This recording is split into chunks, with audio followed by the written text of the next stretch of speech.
Welcome to the Transportation Channel podcast, live from ITS America Conference and Expo right here in Detroit. I'm Michelle Quad, and today I'm joined by two leaders from Iteris, Tiffany Symes and Megan McElwee. Iteris is here highlighting solutions focused on safety operations and real-time visibility for transportation agencies. We'll touch on two of these today, ClearGuide, including its use in major event planning and operations, and VantageNode, Iteris' new AI-powered detection solution. But the bigger story is how agencies move from reactive traffic management to more real-time, data-driven transportation operations. Tiffany and Megan, thank you for joining me. I'm going to turn to you first, Tiffany, and could you briefly introduce yourself and share a bit about your role and how it connects to the work that's going on here this week? Absolutely. It's great to be back here again. My name is Tiffany Symes. I lead the product management team at Iteris, and my team works across a broad portfolio of sensors, connected vehicle technology, data, and software, all meant to drive safer, more efficient mobility. And I've been in this space for 17 years. I'm motivated by technology for good, and I feel like there's no better mission than trying to make our transportation system safer. And Megan, how about you? Introduce yourself and share how your work connects. Yeah, absolutely. Megan McElwee. Super excited to be here with you both today. I'm a solutions engineering manager on the team at Iteris. I focus on ClearGuide tools and our software analytics. I use my background in traffic and ITS engineering. I used to be a consultant, and now I work on the software side to help our internal teams and our customers use our tools to work across the board when it comes to traffic management. So get to showcase them every day. So as we try to think about the changing operations environment, agencies are being asked to manage congestion, safety, incidents, multimodal, major events, aging infrastructure, and all the while the public has the expectations of how it's going to run and what to expect from that system. So Tiffany, what do you see as changing most in how agencies think about traffic management and transportation operations? Yeah, I think you hit on the shift in your intro. It's really this shift from being reactive in how we respond to being proactive.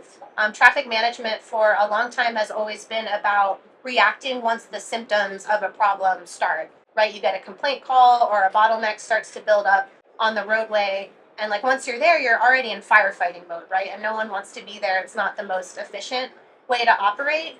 So the promise of being more proactive really shifts that on its head because our challenges keep growing. Congestion's worse than ever. More vulnerable road users are dying on American streets than ever before. Staffing's tight, budgets are tight, aging infrastructure continues to be a constraint. And then there's all this data, but the data can feel like one more thing to manage, but the data is also where the opportunity lies. If you can turn that data into action and start to be able to respond faster as events unfold. And so that's really where we focus on at Iteris. It's in delivering practical, scalable, trusted solutions that help turn that data into action to be more proactive. And a really good example of that is ClearGuide, which is our software that gives agencies a full view into their network. And we were here at the show last year talking about our integration of dash cam images into ClearGuide, which give agencies the ability to see and get situational awareness on roadways that they don't have camera coverage on. And we're here at this show talking about the AI now that we've layered on to those dash cam images to help immediately detect things like work zones or crashes right as they appear to help drive that proactive response. So that's the real shift that we're seeing. And Megan, what do you hear from those agency members that you're working with day to day as they're trying to make their way through this big change in the environment? Absolutely. The biggest thing that we hear constantly, and you've both hit on it, is the lack of time and resources. And agencies are constantly just underwater with struggling with that. They don't have enough people, they don't have enough staff or time. So our tools are able to help them. And I see a big shift not only from going from reactive to proactive, but also taking information from the data, actually turning data into insights. They don't want any more data. Agencies have already invested so much in hardware, infrastructure, communications. Data is not the problem, but being able to use that data in an actual way, like Tiffany mentioned, is what's important. So I think we're seeing a lot of how to kind of use that together, helping get information from the data to solve the problem of lack of time and resources. So I want to turn specifically around major events. We have a lot of them that are coming up, particularly, well, we're at one right now, but real major events where there's a lot of people trying to move and major disruption to the systems that occur, sometimes unplanned disruptions, right? So, in those large metropolitan regions, and the agencies need to understand that changing traffic conditions during and after these high demand periods. So, wondering what you see that we can learn from those events, and what that real-time operational awareness, how that plays. Yeah, absolutely. I think there's more and more large events, it seems, happening all the time, whether they're planned or unplanned, and learning from them is a huge part of kind of using that data for good. One thing I think that can be glaring during an event that disrupts traffic to this extent is the gaps that you might see. There might be limitations that come to light when you don't have operational awareness tools to use in the moment. So seeing at a large scale across a network where you might need data or hardware or detection to give you more insights so that you can do the real-time operations is something you can definitely learn. I think taking past events that have happened and analyzing the information from the data during those can really help inform and plan for future events as well. You can see exactly where things break down so that you can prepare better for the next event and really inform, whether it's planned or not, how traffic is going to operate, where safety might be more risky, things like that. So taking historic data, using it in real time, and just being able to have that network-wide view to prioritize is. Do you have an example that's running through your mind right now of where you've seen this really come to life? Yes, we work with a lot of large agencies in metropolitan areas. One specifically, LA Metro. We did a recent webinar with them, and they spoke about using our tools to operate during major disruptive events, and they talked about planned and unplanned events. So thinking about a large city like LA and events that are coming up, events that have happened in the past, even areas where, for example, the Super Bowl may disrupt traffic, and really just across the board where there's these large cities that have a lot of data and infrastructure, but they don't necessarily know what to do with it in real time, is where we can kind of come in and help. So those are some examples that come to mind. And I think that brings us, Tiffany, what you were talking about with what you are debuting here, the Vantage node with the AI powered detection. So where do you see the role of AI in creating that scalable detection for your agencies? Yeah, that's a great question, and we are really excited to be talking about Vantage Node here. And one of the main reasons is I like to think about detection as really a brand new category. For a long time, detection was just about binary vehicle presence. So, like, is there a vehicle at the stop bar? And if so, I'll turn the signal green. And that's still what it does. And that's really the core functionality of like a loop detector, for example. And agencies continue to install loop detectors and maintain loop detectors because they're really good at that particular job. But really, modern detection has evolved to be so much more than that today. It's really an AI-powered view of everything that's happening at an intersection. So not just the vehicles, but the pedestrians and the cyclists, and where are they moving through the intersection, and where are the conflicts happening. So it's much more than just detection. It's really sort of kind of quietly become one of the more critical pieces of like real-time safety technology that an agency can deploy at an intersection. And because its purpose has really changed and evolved and grown, it matters more, and it matters more everywhere, not just at like the big, well-funded intersections that have had big recent like full ITS upgrades.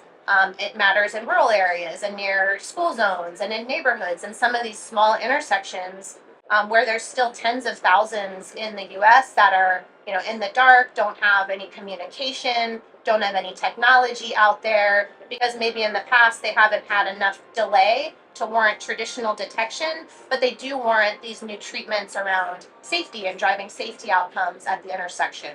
And so that's really what we're trying to, or the gap that we're trying to fill with Vantage Node. It's a single mount quad camera view, so you can see the entire intersection, all of the crosswalks, just with a single mount. So it's easy and inexpensive to install. It uses AI to get a full view of all of the road users at the intersection. And so we're trying to make it possible to deploy this technology basically everywhere. How are you thinking about the compute power that's needed for doing that? I'm just wondering, in the design, is it within the thing itself, or are you using other edge compute nearby, or how do you do Yeah, it's that? actually within the device itself, and it's amazing the evolution and the ability to do a lot of computations on the edge. And so we do leverage edge because it's very important for us that these safety applications happen, in real time. Yeah. Of course, we send data back to the cloud, and we do more AI and ClearGuide, so there's a bit of a blend, but it's very important to have that living at the intersection. And we've talked a lot about the agencies who are running this and needing to have that understanding, having AI help power it. But how are you looking at how that gets back to the users of the system itself too, whether it's the car or the pedestrian? Yeah, that's a really good point. So it's helpful to have obviously data for the agency to drive better decisions in the future. How do I make this roadway, how do I make this intersection more efficient or safer? But we also look at it as like a feedback loop with the road user itself. So for example, some of the applications that we can power with our detection solutions are being able to detect a pedestrian just as they're about to step into the crosswalk and display a sign that will alert a driver that there's a pedestrian in the crosswalk, grab their attention, turn on an overhead light if it's nighttime to make sure the pedestrian is visible. And that's that important sort of real-time feedback loop between the infrastructure and the drivers that can help keep vulnerable road users safe in the intersection. So we were already talking about AI going into it, but last year on this podcast, you used the phrase purposeful AI. So I just wanted to see, first I'm actually going to turn it over to you, Megan. You said it, Tiffany, but I'm wondering, Megan, like as you hear that term purposeful AI, what does that mean to you, and how does that influence the way that you're approaching your work? Yeah, absolutely. I love that was such a huge hit last year because I think it's such an important aspect. We hear AI everywhere in everything that we do, not just in this industry, but in our daily life. And I think, I've said it before, I think we have a responsibility as leaders in this industry, in this space, and really just in the world to train the AI, use accurate data, make sure that we can trust what's going into it so that we can get accurate, reliable output. So I think aligning AI with the purpose that it's supposed to drive. So, for example, that the AI that we're using at Iteris, Tiffany mentioned some on our dash cam imagery, having a specific purpose for using the AI to do things like detect work zones, detect workers out in dangerous situations, detect people in the intersection. These different types of purposes need to align with the AI that we're building and developing, and we have a responsibility to train the AI, and not only train the AI, but train the users of the AI. I think we've said it multiple times, but there's a lack of staff and time and resources for a lot of agencies. These AI tools can really help fill that gap, but people need to be trained correctly on how to use it so that they can help with efficiency. So a lot there, I think, to kind of go off on, but purposeful AI is an exciting term that I think we should remember as we move forward with it. How about you? What would you add? Yeah, well, that was great. The only thing that I'd add to that, and it evolved from a conversation I had this morning with my colleagues. I think purposeful also needs to mean purpose built. There's obviously a lot of great AI out there that's off the shelf, and it creates a great starting point. But I think so many of the challenges that we have in our industry and the outcomes that we're trying to drive are like fairly niche, and they often require sort of custom built and custom custom trained models to derive the right outcome. So I think it's purposeful in that you're trying to drive, a problem that an agency is already trying to solve, and it's purposeful in the types of models that you're building and how you're applying them. So as we, have a chance to walk around the ITS America floor, the next couple of days, what are things that you think people need to be asking themselves as they are looking at this technology, whether it's a hardware technology or software or that AI that's trying to make sense of all of it? What are you hoping people are trying to take away from what work that you're doing, but just more broadly on the conversation here? Yeah, it's great. There's so much here to see. I can't wait to talk to people at our booth later. But some of the things that I'd ask about, particularly around AI, again, is like what problem is it solving for that purposeful piece? How can you measure that it's solving the problem? And then I would ask about like where is it deployed? What other customers like me is it helping? And then lastly, like how can I try it? Because I think we're all really anxious to like get our technology out onto the streets where it can make an impact. Yeah, I totally agree with all of that. I think those are the first questions that come to mind too when we, especially talking about purpose around it. I also just encourage asking all the questions and asking everyone that you're talking with to see what they're working on. I think these kinds of events are built so that we can have knowledge sharing and we all learn from each other so much, especially when it comes to developing AI. We need to know what everyone else is kind of working on, what's working, what's not, to help each other really in the long run. What you bring up really is that it is an ecosystem that needs to come together to solve a lot of the problems that we're looking at. What are some, examples right now that you can think of work that you've done where it has taken an ecosystem of players to come together to pull off a particular outcome? Yeah, that's a great question. That's a lot of what I love to look at the show floor for is partnerships, right? Like how do we work together to drive an outcome? And just in some of the safety examples that we were talking about, it's a combination of sensing. It's a combination of crowdsourced data that comes from other vendors. It's a combination of working with the traffic signal controller. A lot of those out on the show floor, and then working with like lightage and signing vendors. So there's a whole ecosystem just around safety. That if you can bring together the right technologies and vendors, you can have a really compelling turnkey, easy solution that's scalable for agencies to deploy. Yeah, the first example that comes to mind for me is actually thinking about organizations like the Eastern Transportation Corridor Coalition, who validates our data along with other vendors. And when I talk about the data that we get validated and the different evaluation reports that come out, we always say, it's important to understand how the other vendors are doing. We learn from each other. Those types of organizations that bring us all together to understand what works, what doesn't is really important, and then elevates the accuracy of the data all around. Kind of understanding where you're at and then moving from there. So that was one just kind of data example, I guess. It's important, of course, like we're talking about, to feed the AI and feed what we're doing with accurate, reliable data. So those kinds of validation efforts and initiatives are super important in these partnerships.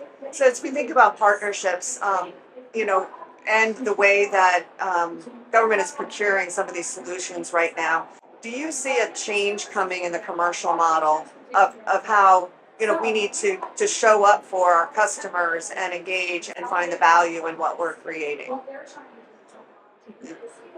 Yeah, I think the more that we talk with agencies who struggle with procurement and, I guess ways to actually get some of these devices and data, there needs to be an easier way to do it, I think. They, of course, struggle with having enough staff, so understanding that there needs to be kind of built-in processes for them to trial and demo and test these products, and then more easily procure them without having to go through long, extensive processes. These are data and devices that they need now, not only to help with safety and efficiency, but really with their everyday operations. So if we can make it easier for them to get them now, it's a win-win across the board. So I hope that the commercial model changes for everyone. Yeah, and it's interesting because like so many of the things that we've been talking about and the new technologies that are being showcased here, sometimes are like brand new product categories that don't necessarily like Yeah. fit into clean existing like budgets and models. I can't say that I know the solution, but I know I agree with Megan in that a lot of what we're often working on, like when we're working on like sort of leading edge technologies, it's usually like pilots with early adopters who then try to figure out how to procure that more at scale. And then as you do those pilots, you create some nice success stories that try to make it easier for other agencies to adopt those solutions. Yeah, and I think that's an important part of these conversations too, right? In helping create the real understanding of what's possible and how to do it, and have our customers, start to share how were they able to pull that off. Yeah. Well, on that note, I think that's a great way for us to wrap it up. Not just thinking about the sensors and the more data and more AI, but how do we actually turn those capabilities into trusted, timely, operational decisions, that help agencies manage safer, more efficient, more effective transportation networks, for the individuals and the users of it, and for the support of our economy. So, Tiffany, Megan, thank you so much for joining me. And thanks to everyone who watches the Transportation Channel. And we look forward to continuing the conversation around the future of transportation, operations, and intelligent infrastructure. This has been a production of the Transportation Channel. Thank you.